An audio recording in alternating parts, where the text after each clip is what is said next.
Il était 10h15 ce jeudi matin lorsqu'une attaque au fourgon blindé a eu lieu en plein centre-ville de Grenoble.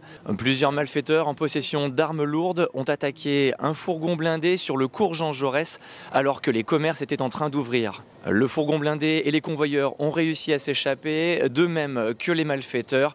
Et pour les témoins et les commerçants présents sur place, le choc est immense. Quand je regardais mon rétroviseur intérieur, j'ai vu que le camion de la Brinks qui fonçait droit derrière moi et qui m'a rentré dedans. Donc là, je me suis allongé à l'intérieur. J'ai vu le 4x4 qui était quand même collé au niveau du camion de la Brinks. Et voilà, et après je suis vite sorti du véhicule. C'est choquant. J'étais dans mon commerce et j'ai entendu des coups de feu. Et j'ai dit à certains clients de rentrer vite, c'est en train de tirer. C'était cagoulé et il y avait des flingues à la main quand même. Je ne sais pas où j'en suis là. Des impacts de balles ont été signalés sur des vitrines du cours Jean Jaurès. Et pour le procureur ainsi que le préfet, les faits sont particulièrement graves. C'est un fourgon de la société Loomis qui a été attaqué.